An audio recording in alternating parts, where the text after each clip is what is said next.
Good morning boys. Hello, कैसे हो आप लोग? आज हम एक्टिव वॉइस में लेक्चर 5 में आपसे बात करेंगे कंटिन्यूअस टेंस। बॉयज, बात करेंगे हम कंटिन्यूअस टेंस। कंटिन्यूअस टेंस में सबसे पहले हम बात करते हैं present continuous tense.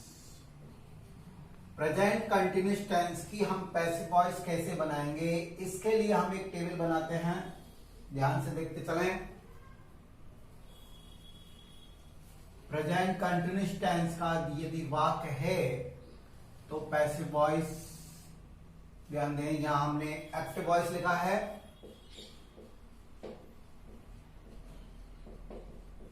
Active voice का वाक्य, या हम पैसिव वॉइस कैसे बनाएंगे। तो बॉयज, सबसे पहले देख लीजिए कि प्रेजेंट कंटिन्यूअस टेंस की एक्टिव वॉइस की पहचान, वाक्य जो आप पहचानेंगे, कैसे पहचानेंगे इतने सारे वाक्यों में कि ये एक्टिव जो वॉइस है वो प्रेजेंट कंटिन्यूअस टेंस ही है। उसकी पहचान के लिए हमारे पास क्या होता है, देखिए कि इज, आर, एम आपको मिलेगा वाक्य में, और मेन वर्ब में आईएनजी मिलेगी। जो मेन वर्ब है हमारी मुख्य क्रिया, उसमें आईएनजी लगी मिलेगी। Is being, is main verb में आईएनजी, आर मेन वर्ब में आईएनजी, एम मेन वर्ब में आईएनजी। इस प्रकार का वाक्य हमको मिलेगा। मैं कुछ एग्जाम्पल भी दूंगा आपको इसके बाद नीचे। और हम पैसिव वॉइस किस प्रकार से तब्दील करेंगे, वहां पहचान हमारी पैसिव वॉइस की होगी। इज, आर और एम के साथ बीइंग लग जाएगा और मेन वर्ब की थर्ड फॉर्म हो जाएगी शेष नियम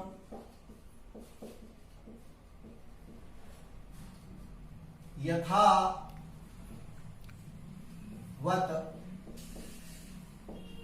रहेंगे। शेष नियम यह मतलब सब्जेक्ट को हम ऑब्जेक्ट बना रहे थे, वाई का प्रयोग कर रहे थे, वो सारे यथावत रहेंगे। केवल हमारी बीइंग लग जाएगी, मेन वर्ब की जो आईएनजी है वो बीइंग में लग जाएगी और मेन वर्ब थर्ड फॉर्म हो जाएगी। एग्जाम्पल के तौर से समझे हम, सीधा सा ले लेते हैं। सी इज मेकिंग टी। यहां ध्यान दीजिए, देखो मैंने बताया था सब्जेक्ट तो आएगा, आप सुन रहे सब्जेक्ट नहीं लिखा हमने। सब्जेक्ट तो वाक्य में होता ही है, वो उसको लिखने की हमारी आवश्यकता ही नहीं है। इतना करने के बाद हम सब्जेक्ट तो जान ही गए हैं कि सब्जेक्ट है इज और मेन वर्ब में आईएनजी दिख रही है आपको, ये हमारी मेकिंग, ये मेन वर्ब है, फिर उसके बाद ऑब्जेक्ट है। अब जब हम इसको तब चेंज करेंगे पैसिव वॉइस में, तो ऑब्जेक्ट हमारा शेष नियम यथावत रहेंगे। टी इज बीइंग और मेन वर्ब हमारी है मेड बाय हर। देखिए समझ लीजिए, मैंने आपको बताया था is, are, am, being. Tea is being, main verb की third form made by her. ये she is making tea, tea is being made by her, ये हमारा पैसिव वॉइस बन जाएगा। एक एग्जाम्पल से और हम समझ लें। एक एग्जाम्पल, आई एम राइटिंग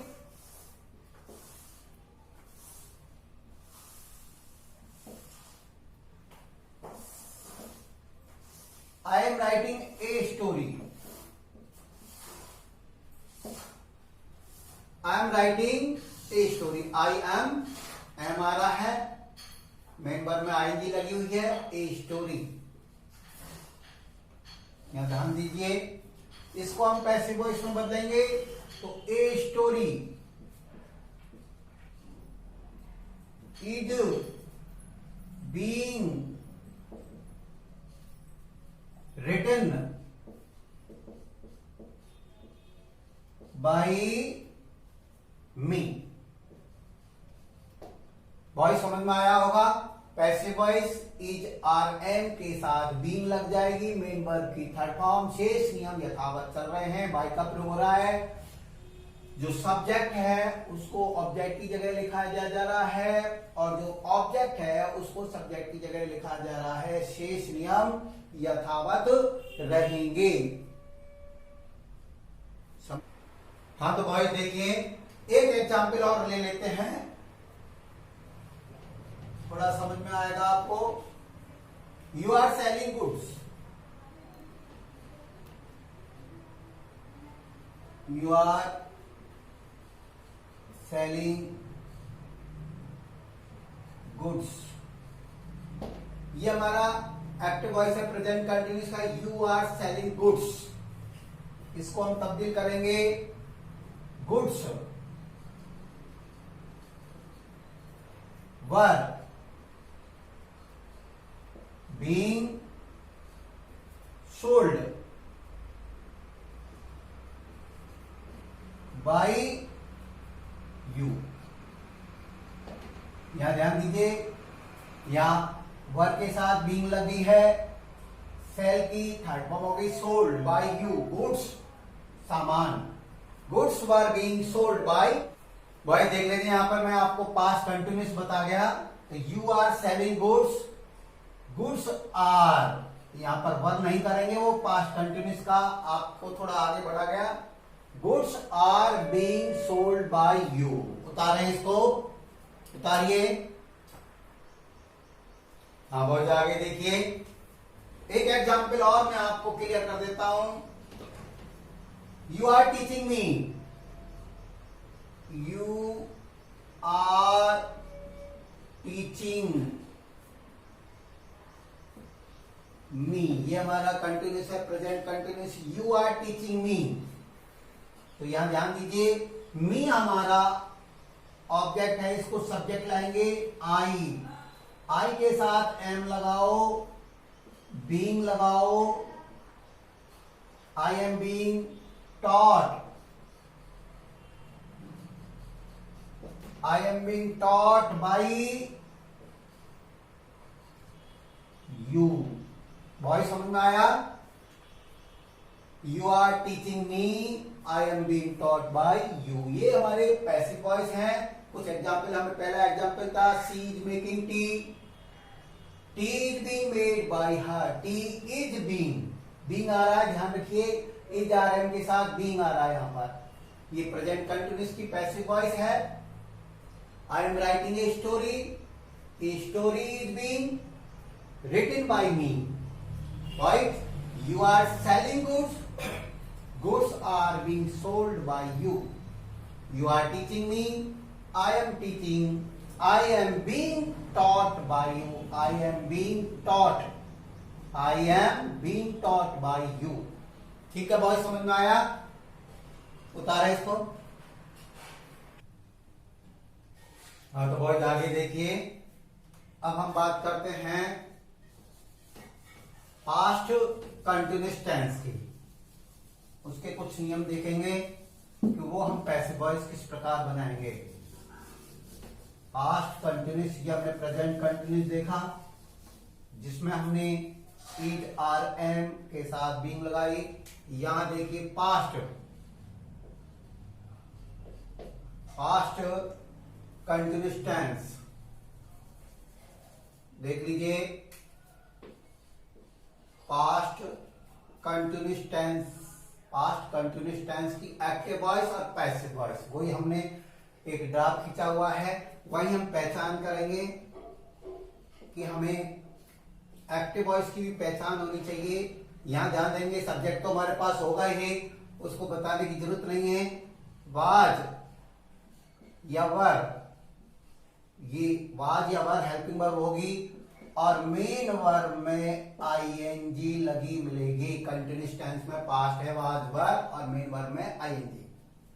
इसके हम पैसिव वॉइस बनाएंगे, तो वाज या वर plus being plus main verb की थर्ड फॉर्म के साथ शेष नियम यथावत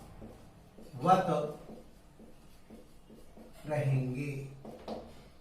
शेष नियम हमारे यथावत रहेंगे। वाज वर्ग के साथ बीइंग, बॉयज मेन वर्ब की थर्ड फॉर्म शेष नियम बाई का प्रयोग, और सब्जेक्ट को हम ऑब्जेक्ट बदल देंगे और ऑब्जेक्ट को हम सब्जेक्ट बदल देंगे। तो यहां हमारा एग्जाम्पल देख लीजिए। She was making tea. She was making tea, हमने टेंस बदल दिया। हमने प्रेजेंट कंट्रीज में आपसे बताया था शी इज मेकिंग टी, यहां देखिए शी वाज मेकिंग टी। नियम हमारे टी वाज बीइंग, यहां ध्यान देंगे बीइंग लग रहा है, was being made, third form लग रही है मेन वर्ब की, made by her. She was making tea, tea was being made by her। दूसरा उदाहरण देख लीजिए। You were teaching, you were teaching me। यहां देख लीजिए कंटिन्यूस है, पास्ट है, वाज वर्ब का प्रयोग हो रहा है। यू वर टीचिंग मी, ये हमारी पहचान हो गई, हम पहचान लेंगे। कंटिन्यूस में ध्यान रखना बॉयज, हमेशा मेन वर्ब में आईएनजी आपको मिलेगी। यदि इजार है में तो प्रेजेंट कंटिन्यूस, और वाज वर्ब लगा है तो पास्ट कंटिन्यूस होगा। यहां हम देखेंगे मी हमारा ऑब्जेक्ट है, तो यहां हम तब्दील कर देंगे, इसको बदल देंगे आई, और आई के साथ वाज, और नियम कह रहा है बीइंग लगाने का, कंटिन्यूस है। I was being taught, I was being taught by you. बहुत समझ में आया। यहां और देख लीजिए, एक एग्जाम्पल और देख लीजिए कि दे were playing, they were playing hockey,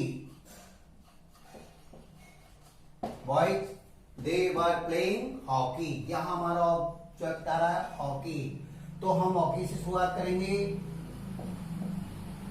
boys hockey was being played by them। उतारे बॉयज, उतारिए। हाँ आगे देखें बॉयज। अब हम बात करेंगे, ये आपके समझ में आ गया होगा, हम बात करेंगे यदि बात हमारे सामने नकारात्मक आ जाए, नहीं वाला आ जाए, तो हम पैसे बॉयज कैसे बनाएंगे। बॉयज इसमें आपको घबराना नहीं है। यदि वाक्य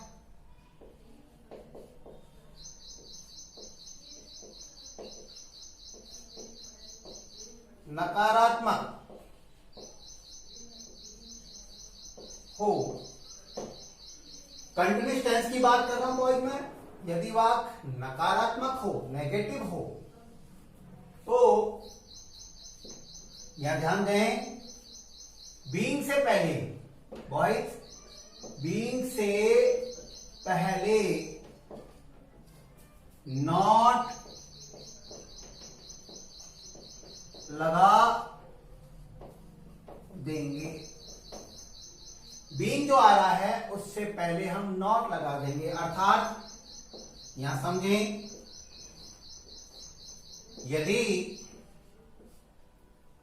वाक्य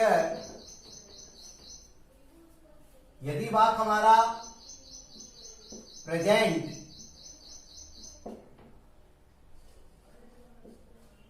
कंटिन्यूअस का है, ध्यान दें,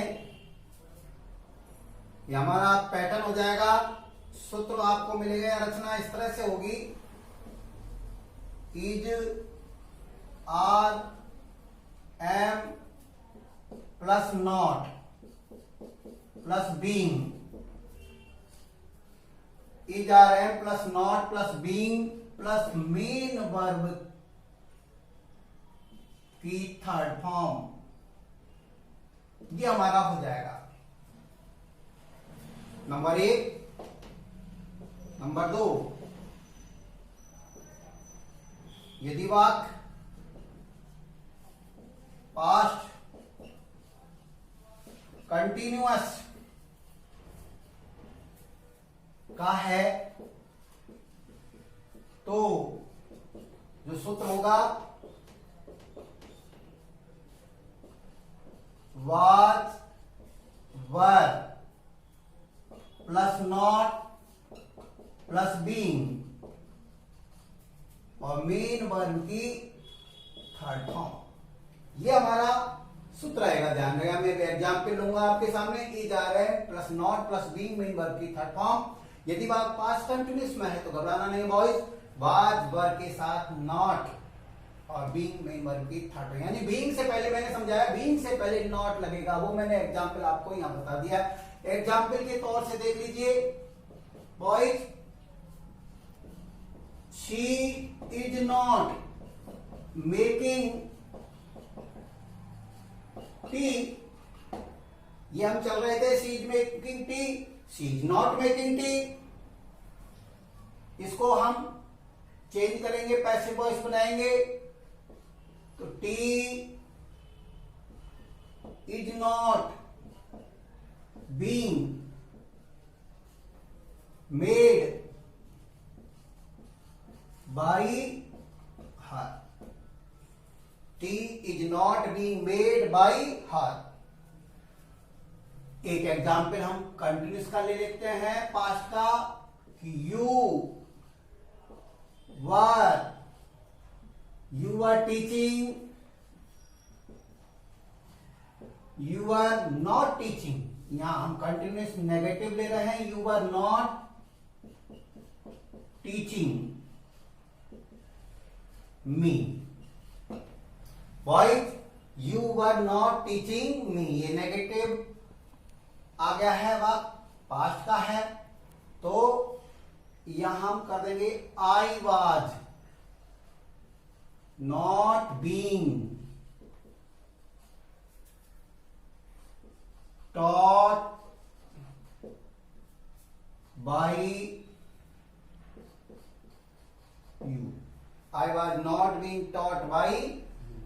तो बॉयज यहां आपको ये समझाया जा रहा है कि नकारात्मक वाक्य आए तो बीइंग से पहले नॉट लग जाएगा। यहां देखा हमने, is are not, is are am not being, is not being कह लो, आर नॉट बीइंग कह लो, मेन वर्ब की थर्ड फॉर्म लगा रहे हैं, third form, was not being, were not being, main verb की थर्ड फॉर्म लगा रहे हैं। दो एग्जांपल हमने यहां बताए, she is not making tea, tea is not being made by her, you were not teaching me, I was not being taught by you. Boys ये continuous tense है जिनकी हमने पैसिव वॉइस बनाई।